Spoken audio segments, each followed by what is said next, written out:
Montana Territory. August 1883, the train hissed to a stop in the dust-choked town of Clearwater Ridge, and with it came a woman who was not supposed to be there at all. Vera Mae Mallory stepped down from the last passenger car, her boots landing with a soft thud on the packed earth. She clutched a worn valise in one hand and a folded letter in the other, eyes scanning the small crowd at the platform. Her heart pounded not with excitement, but with confusion. No one held a sign with her name, no one looked expectant. She was 24, a seamstress by trade, and she had answered an ad for a mail-order bride placed by a widower in Wyoming. But somewhere along the long, rattling journey from Ohio, she knew something had gone wrong. Her ticket had said Clearwater Ridge, not Claremont Station, where she was supposed to meet her intended. A man's voice broke through the stillness. "You lost." The voice was low, steady, and it belonged to a man in a wide-brimmed hat with dust on his boots and weariness in his eyes. He was tall, broad-shouldered, with the kind of face that looked like it had seen more winters than it should have at his age, maybe 30 or so. Vera glanced up, startled. "I think I might be." He looked her over once, not unkindly. "You waiting on someone?" "I was supposed to meet a Mr. Doyle." "James Doyle, he advertised for a wife, but this is not Claremont Station, is it?" "No," the man said simply. "You are about 200 miles off," she blinked. "Oh no," he nodded slowly. "Name's Paxton Zeller. I've got a ranch about 6 miles out." "No Doyle around here." Vera gripped the letter tighter. "I do not know how this happened. I was careful. I checked the station name twice. You came alone." "I did." Paxton gave a quiet sigh, then rubbed the back of his neck. "You got family back east?" "No." "Just me now." He looked away for a moment. Then he said, "Well, you cannot stay out here. Clearwater's got no hotel. Closest is 2 towns over and the stage does not run again until Monday." "That is 3 days from now. 3 nights too," he said, voice gentle. "You can come with me. My place is quiet, safe, I have a spare room." Vera hesitated, looking at the lines around his mouth, the steadiness in his eyes. He was a stranger, but there was nothing in his face that hinted at anything cruel. "I do not want to be a burden," she said. "You would not be." So she nodded, and he lifted her valise without another word. They rode back to his ranch in silence, her on the back of his buckskin horse, his strong back steady in front of her. The land stretched wide, golden with late summer, broken only by the dark green of pine and the soft blue of the hills in the distance. The sun was dipping low as they reached the Zeller homestead. The house was small but solid, with a wraparound porch and a barn out back. Chickens scattered as they rode in. 2 children were sitting under the tree near the corral, a boy and a girl, both with dark hair and sun-browned skin. "They yours?" Vera asked quietly. Paxton gave a small nod. "They are. You are married." "Was." He dismounted, then helped her down gently. "My wife passed 2 years back. Fever, left me with Joseph, he's 9, and June, she's 6. They do not remember much of her anymore." "I am sorry," she said, and meant it. Paxton looked toward the children, then back at Vera. "They have had more folks walk out than stay. You do not have to explain anything to them. Just rest. Get your bearings." Inside, the house smelled of pine soap and bread. He showed her to a small room near the back with a quilt on the bed and a window that looked out on the hills. That night, after the children were asleep, Vera sat on the porch while Paxton worked on a broken bridle. The silence between them was not awkward. It was just quiet. "I will head to Claremont when the stage runs next," she said finally. He nodded without looking up. "That is your choice. But I think maybe I do not want to be married to a man I have not seen, who might not even be waiting anymore." Paxton stopped working, then looked at her. "You do not have to decide tonight." She met his gaze. "You did not have to bring me here either." He gave a small shrug. "You looked like someone who needed help." "I have not had that in a long time." He nodded, then looked back down at the leather in his hands. "Neither have I." The next day, Vera cooked breakfast while Paxton fed the horses. She folded June's small dress and mended a tear in Joseph's shirt. She took to the rhythm of the place like it was something she had always known. At one point, Paxton stepped into the kitchen and watched her knead bread at the counter. She had taken off her gloves and her hands were dusted in flour. "You do not seem like a woman who panics much," he said. "I did my share of that on the train," she replied without looking up. "But it does not change the track you are on, does it?" "No," he said quietly. It does not. By the third day, the children had warmed to her. June climbed into her lap without asking, and Joseph asked if she could read from the old book on the shelf. Vera did, her voice soft as the fire crackled. That night, when she stepped out onto the porch again, Paxton was already there. "I'm not sure I want to leave," she said. Barely above a whisper, he turned his head toward her. "I would not stop you, but I would be lying if I said I wanted you to go." Their eyes met, and something passed between them, quiet, deep, certain. Paxton stood, then reached out his hand. "Come walk with me." She took it. The warmth of his palm steadied her. They walked down past the barn, out into the field where the stars were bright and the night air cool. "I was not supposed to end up here," Vera said. "I do not think either of us were supposed to end up where we did," Paxton replied. She looked at him. "You think we ended up here for a reason?" He did not answer. He just turned to look at her, and after a moment he said, "I think I have not felt like this in a long time." "Maybe ever." Her breath caught. He stepped closer slowly. "If you stay, it would not be out of pity or mistake. I see you, Vera, and I want you here." She looked up at him, her heart in her throat. "And if I want to stay," his hand brushed hers again, "then you stay and we build something new. Together." And in the quiet of that Montana night, under a sky full of stars, Vera knew she had found what she had not even known she was looking for. Sunlight poured through the eastern window, thin and gold, catching dust motes as they drifted across the wooden floorboards. Vera stood barefoot in the kitchen, sleeves rolled, hands stilled above the basin. The water had gone lukewarm, but she hadn't noticed. Her thoughts were elsewhere on last night, on words that had not been rehearsed, and on the quiet way Paxton had looked at her like he already knew what would come next. Behind her, the floor creaked. "You did not eat," Paxton said from the doorway. "I wasn't hungry." He stepped in, set a small burlap sack on the table, traded for coffee and flour. "Storekeeper asked if you were my cousin from over in Helena." "What did you tell him?" "That you were someone who'd come a long way." Vera turned, wiped her hands against her skirt. "I've been trying to remember what it felt like to belong somewhere. It's harder than I thought." Paxton leaned against the frame, arms crossed. "It's not a thing you remember, it's a thing you grow into, I suppose." She studied the light across the table. "I used to sew for a family that never spoke to me unless they needed something stitched. I lived above their kitchen, and the walls were so thin I could hear the baby cry every night, but I wasn't allowed to go near her. I was just the girl who worked the needle." Paxton's brow furrowed. "They treat you like that long, 3 winters." She met his gaze. "Then the woman told me I wasn't needed anymore, said they were moving to Baltimore and didn't have room for extra hands." He didn't reply at first, then he said, "You'd be needed here." "Every day." June's voice drifted down the hallway just then, soft and sleepy. Vera set the basin aside and moved to fetch her, but Paxton stopped her with a hand at her arm. "I can get her," he said. She let him go, standing still until his footsteps faded. In the quiet, she reached for the towel and dried her hands slowly. The house was beginning to feel familiar in a way that unsettled and soothed all at once. Later that afternoon, Paxton asked her to ride with him out to the southern fence line. The sun was high, the air dry and buzzing with cicadas. They rode side by side, Vera on the same buckskin mare, her skirt gathered carefully to one side. She'd never ridden this far before, not without someone telling her to turn back. "You built all this?" she asked as they crested a ridge overlooking the lower pasture. The grass was sparse there, but the post stood straight and clean. "Me and my brother back before he moved east. Joseph helps now when I let him. He seems steady." "He tries to be," Paxton said. "He's got more weight in his chest than a boy that age ought to." Vera glanced at him.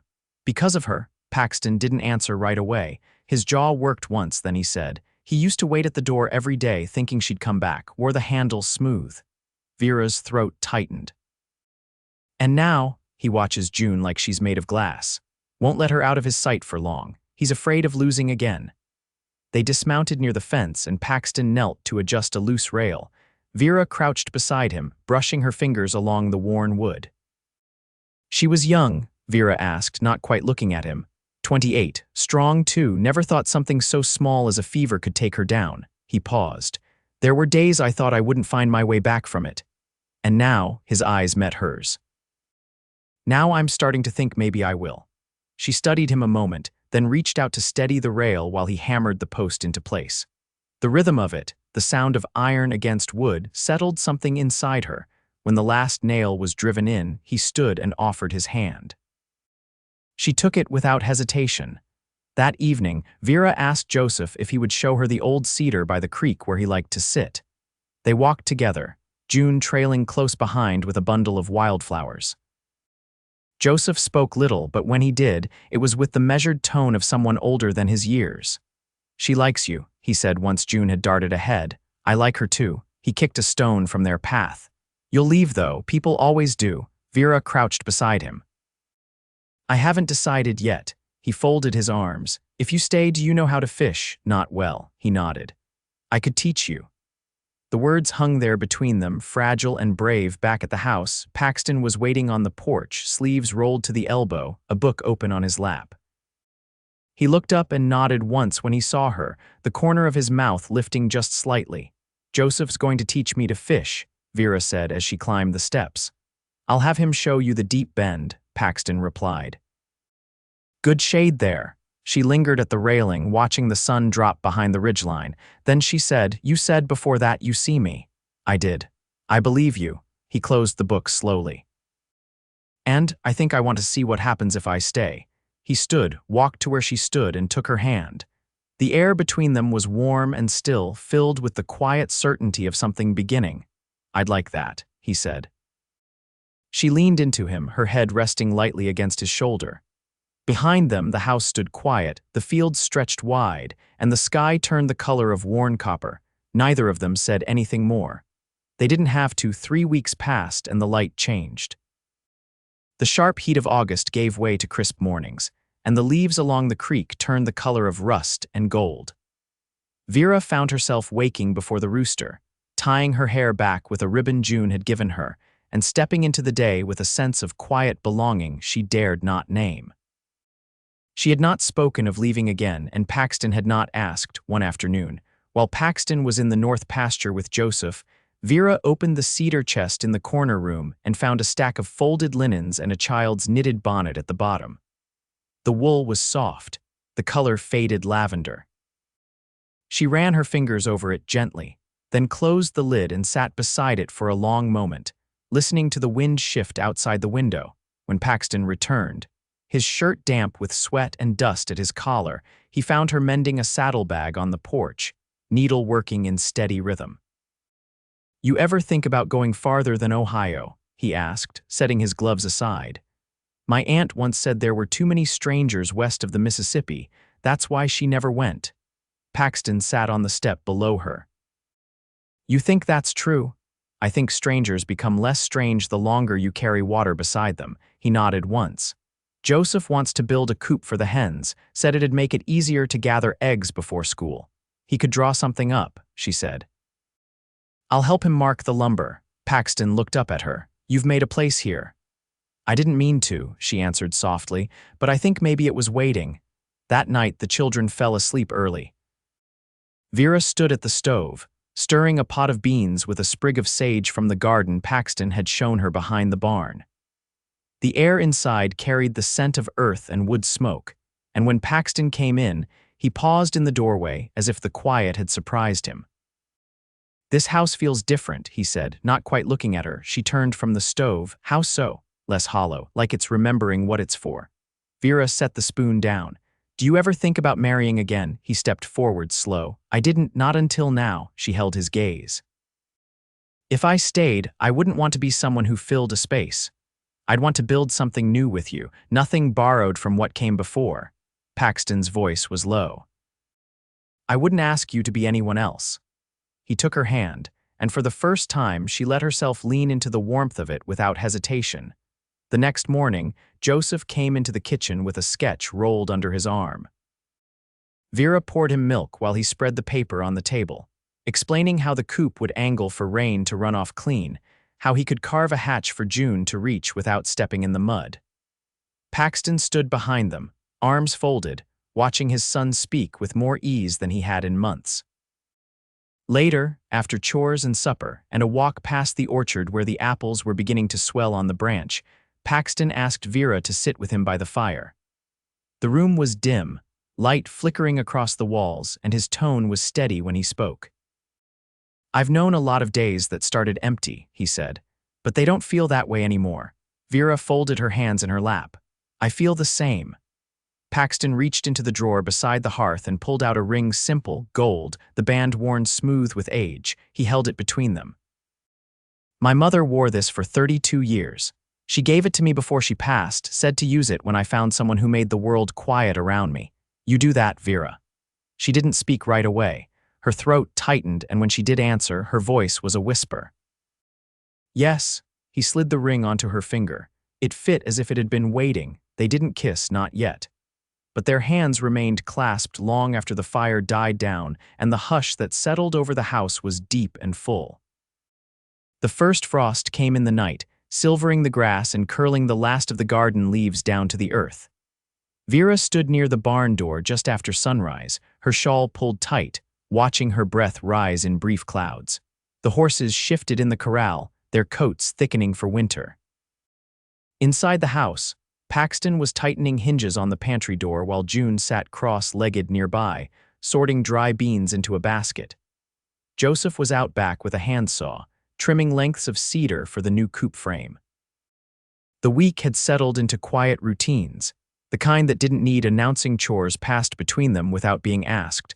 Small kindnesses folded into the hours. Vera stepped into the barn and found Paxton's saddle blanket left half folded on the rail. She smoothed it out beneath her hands, fingers lingering on the worn wool. She'd begun patching things without being told, threading needles before they were needed, pulling biscuits from the oven just as Boots came across the threshold. Paxton came in not long after, wiping his hands on a bit of flour sack.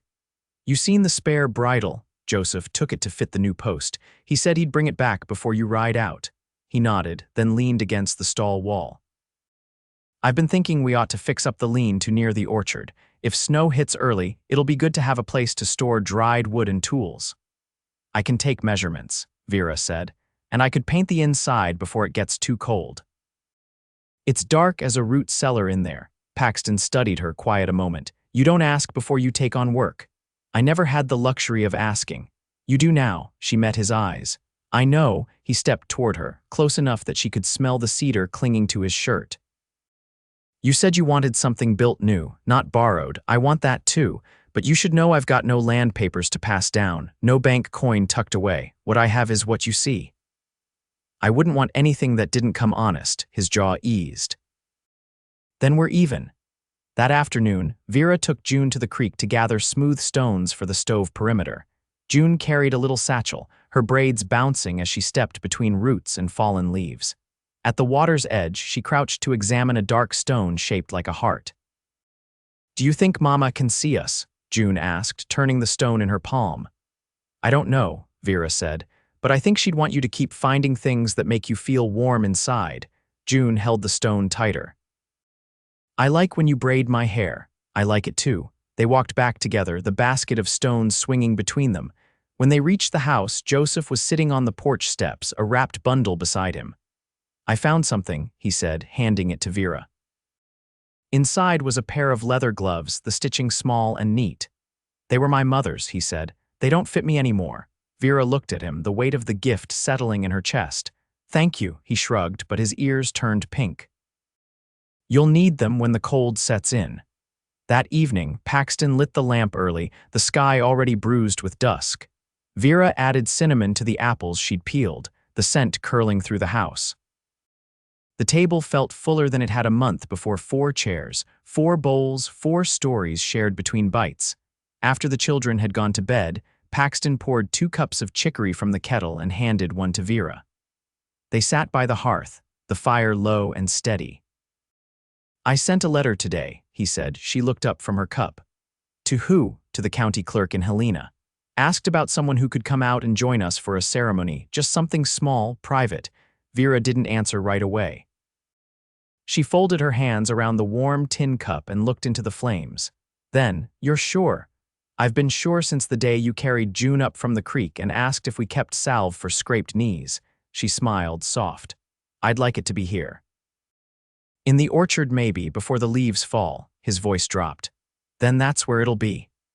They didn't speak more that night. They didn't need to. The fire burned low, and the silence between them was a promise being kept. The orchard was quiet, as if it knew what the day meant. The wind moved gently through the yellowed leaves, and the early light filtered in warm and low. Vera stood beneath the largest apple tree, her hands smoothing the fabric at her waist. The dress was plain, unbleached muslin with a row of shell buttons down the back, but she'd stitched it herself over the last 2 weeks, every seam pressed and true. June pressed a cluster of late asters into her palm. "You have to keep these," she said, voice hushed. "They're lucky." Vera knelt, tucking the little flowers into the sash at her side. "Then I'll keep them forever." Joseph stood off to one side, his hair combed and shirt tucked, holding the small wooden box he'd made. Inside was the same ring Paxton had given Vera weeks ago, polished now, its gold catching the light. Paxton stood a few paces away, speaking with the man who'd ridden out from Helena on a borrowed mule. He'd brought his ledger and a Bible, and though the journey had taken him the better part of 4 days, he'd said yes without hesitation. "It's good work," he'd told Paxton while unsaddling his mule. "Binding people who already feel like they belong."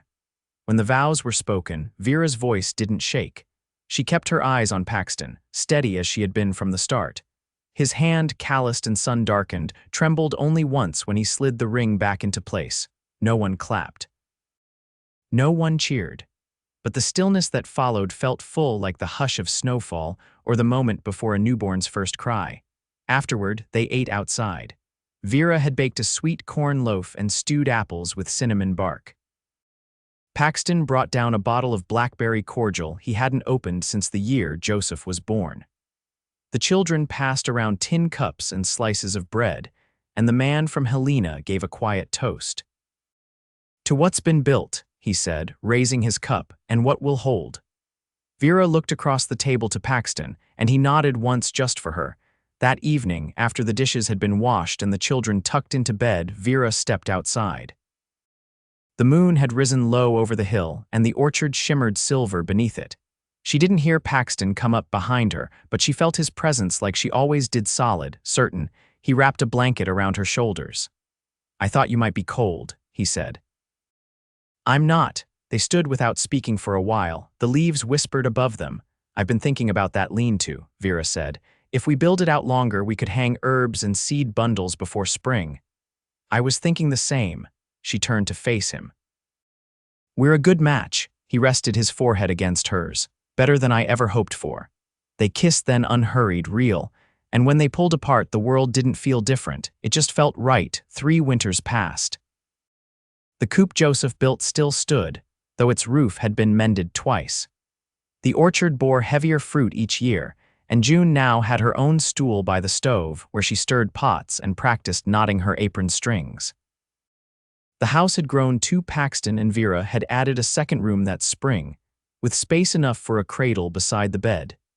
The baby came in March, red-faced and hollering, with a shock of dark hair and a grip strong enough to make Paxton laugh out loud. They named her Ruth, after Vera's mother, though the name wasn't spoken often. Everyone called her Rue except Joseph, who insisted she'd grow into something serious. Vera kept sewing, not just for the family now, but for neighbors who came from as far as the valley for her careful hand. She took payment in sacks of grain, lengths of fabric, a jar of honey now and then. The house never wanted. Paxton taught Joseph to track mule deer, to repair a wagon axle, to hold his own when men looked past him. He let June ride with him on fence checks, trusting her with the reins longer each time. In the evenings, he sat with Vera beneath the porch eaves, watching the light fade. They didn't always speak. They didn't have to. One morning, as the frost began to lift, Vera walked the length of the pasture with Rue in her sling and stopped beneath the same apple tree where she'd stood on her wedding day. The branches above her were bare, but she knew what they would become. She closed her eyes, breathed in the scent of cedar and soil, and smiled. The life she had built here wasn't grand, but it was whole. Paxton came up behind her, slid his arm around her waist, and kissed her temple. "Come inside," he said. "The fire's warm." She leaned into him, Rue's breath warm against her chest. I will, and together they walked back home.